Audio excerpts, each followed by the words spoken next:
উপকৃত হবে এইভাবে যে আমরা বাংলাদেশিরা কিন্তু অনেক ট্যালেন্টেড এবং সবাই সবার স্কিল নিয়ে কিন্তু আছে এবং সবাই দিন শেষে দেশটাকে ভালোবাসি।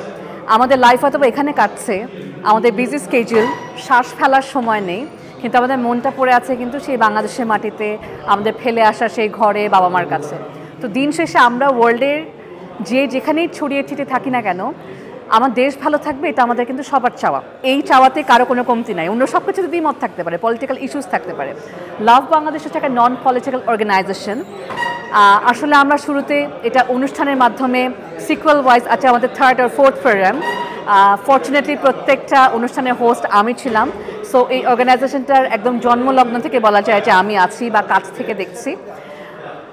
এই যে একই ছাদের নিচে সবাই আসা, সব প্রফেশনালরা যারা আছে, ইয়াং প্রফেশনালস, অন্যান্য প্রফেশনাল যারা আছেন, যারা দীর্ঘদিন ধরে প্রবাসে আছেন, সবাই যখন এক ছাদের নিচে এসে ভালো কিছু কন্ট্রিবিউট করার চেষ্টা করব এবং এটা হবে নন পলিটিক্যাল ব্যাকগ্রাউন্ড থেকে, শুধু একটা সৎ সুন্দর ভালো নিয়াত থেকে, আমার মনে হয় দেশকে আমরা কিছু দেওয়ার ক্ষমতা রাখি, যেটা আমরা একা একা পারি না। একটা কথা আছে না যে সবাই মিলে যখন আসবো তখন সব কিছু একদম ইজি হয়ে যায়।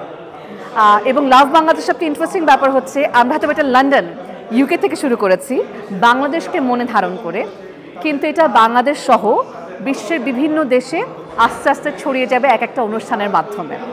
এবং কারোর যদি কোনো কন্ট্রিবিউশনের কোনো জায়গা থাকে, হতে পারে কথা দিয়ে, কাজ দিয়ে, দেশের জন্য কিছু করে, স্পন্সরশিপের মাধ্যমে, বিজনেসের মাধ্যমে, আমি সবাইকে রিকোয়েস্ট করব এই অর্গানাইজেশনের যে ছাতাটা আছে এটার নিচে একসাথে হয়ে ইউনাইটেড হয়ে দেশের জন্য কিছু কর। এটার মাধ্যমে সারা বিশ্বে আমাদের জানি যে সারা বিশ্বে আমাদের বাংলাদেশি ভাই বোনেরা আছে, প্রবাসীরা কীভাবে উপকৃত হবে বা কী বেনিফিট হবে।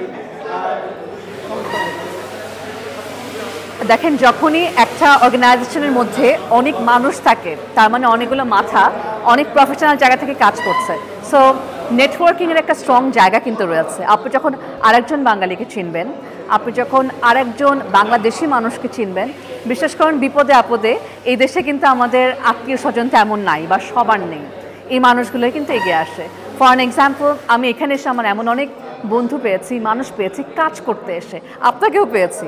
এখান থেকে একটা অন্যরকম সম্পর্ক তৈরি হয় না, আমার একটা আস্থার জায়গা তৈরি হয় না, সেটা তো আছেই। দেশের জন্য কিছু যদি কন্ট্রিবিউট করার থাকে, সেটা যদি ফাইন্যান্সিয়াল হয়, ইকোনমিক্যাল হয়, মাথা থেকে কোনো আইডিয়াস এসে হয়, এটা কিন্তু একা আমরা জেনারেট করতে পারি না এই ব্যস্ত স্কেডিউলে। আমরা যদি এখানে আসি, অর্গানাইজারের সাথে কথা বলি, আমরা সবাই মিলে ভালো কিছু করা পসিবল। উপকৃত হবে এইভাবে যে আমরা বাংলাদেশিরা কিন্তু অনেক ট্যালেন্টেড এবং সবাই সবার স্কিল নিয়ে কিন্তু আছে এবং সবাই দিন শেষে দেশটাকে ভালোবাসি। আমাদের লাইফ হয়তো এখানে কাটছে, আমাদের বিজি স্কেডিউল, শ্বাস ফেলার সময় নেই, কিন্তু আমাদের মনটা পড়ে আছে কিন্তু সেই বাংলাদেশের মাটিতে, আমাদের ফেলে আসা সেই ঘরে, বাবা মার কাছে। তো দিন শেষে আমরা ওয়ার্ল্ডের যেখানেই ছড়িয়ে ছিটিয়ে থাকি না কেন, আমার দেশ ভালো থাকবে, এটা আমাদের কিন্তু সবার চাওয়া। এই চাওয়াতে কারো কোনো কমতি নাই। অন্য সব কিছুতে দ্বিমত থাকতে পারে, পলিটিক্যাল ইস্যুস থাকতে পারে। লাভ বাংলাদেশ হচ্ছে একটা নন পলিটিক্যাল অর্গানাইজেশন। আসলে আমরা শুরুতে এটা অনুষ্ঠানের মাধ্যমে সিকুয়াল ওয়াইজ আছে আমাদের 3rd আর 4th প্রোগ্রাম। ফর্চুনেটলি প্রত্যেকটা অনুষ্ঠানের হোস্ট আমি ছিলাম। সো এই অর্গানাইজেশনটার একদম জন্মলগ্ন থেকে বলা যায় যে আমি আছি বা কাছ থেকে দেখছি। এই যে একই ছাদের নিচে সবাই আসা, সব প্রফেশনালরা যারা আছে, ইয়াং প্রফেশনালস, অন্যান্য প্রফেশনাল যারা আছেন, যারা দীর্ঘদিন ধরে প্রবাসে আছেন, সবাই যখন এক ছাদের নিচে এসে ভালো কিছু কন্ট্রিবিউট করার চেষ্টা করব এবং এটা হবে নন পলিটিক্যাল ব্যাকগ্রাউন্ড থেকে, শুধু একটা সৎ সুন্দর ভালো নিয়াত থেকে, আমার মনে হয় দেশকে আমরা কিছু দেওয়ার ক্ষমতা রাখি, যেটা আমরা একা একা পারি না। একটা কথা আছে না যে সবাই মিলে যখন আসবো তখন সব কিছু একদম ইজি হয়ে যায়।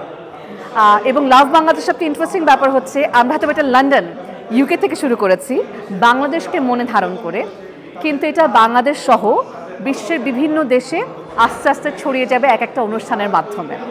এবং কারোর যদি কোনো কন্ট্রিবিউশনের কোনো জায়গা থাকে, হতে পারে কথা দিয়ে, কাজ দিয়ে, দেশের জন্য কিছু করে, স্পন্সরশিপের মাধ্যমে, বিজনেসের মাধ্যমে, আমি সবাইকে রিকোয়েস্ট করব এই অর্গানাইজেশনের যে ছাতাটা আছে এটার নিচে একসাথে হয়ে ইউনাইটেড হয়ে দেশের জন্য কিছু কর। এটার মাধ্যমে সারা বিশ্বে আমাদের জানি যে সারা বিশ্বে আমাদের বাংলাদেশি ভাই বোনেরা আছে, প্রবাসীরা কীভাবে উপকৃত হবে বা কী বেনিফিট হবে। দেখেন যখনই একটা অর্গানাইজেশনের মধ্যে অনেক মানুষ থাকে তার মানে অনেকগুলো মাথা অনেক প্রফেশনাল জায়গা থেকে কাজ করছে। সো নেটওয়ার্কিংয়ের একটা স্ট্রং জায়গা কিন্তু রয়েছে। আপনি যখন আরেকজন বাঙালিকে চিনবেন, আপনি যখন আরেকজন বাংলাদেশি মানুষকে চিনবেন, বিশেষ করে বিপদে আপদে এই দেশে কিন্তু আমাদের আত্মীয় স্বজন তেমন নাই বা সবার নেই, এই মানুষগুলোই কিন্তু এগিয়ে আসে। ফর অ্যান এক্সাম্পল, আমি এখানে এসে আমার এমন অনেক বন্ধু পেয়েছি, মানুষ পেয়েছি কাজ করতে এসে, আপনাকেও পেয়েছি। এখান থেকে একটা অন্যরকম সম্পর্ক তৈরি হয় না, আমার একটা আস্থার জায়গা তৈরি হয় না, সেটা তো আছেই। দেশের জন্য কিছু যদি কন্ট্রিবিউট করার থাকে, সেটা যদি ফাইন্যান্সিয়াল হয়, ইকোনমিক্যাল হয়, মাথা থেকে কোনো আইডিয়াস এসে হয়, এটা কিন্তু একা আমরা জেনারেট করতে পারি না এই ব্যস্ত স্কেজুলে। আমরা যদি এখানে আসি, অর্গানাইজারের সাথে কথা বলি, আমরা সবাই মিলে ভালো কিছু করা পসিবল। Thank you.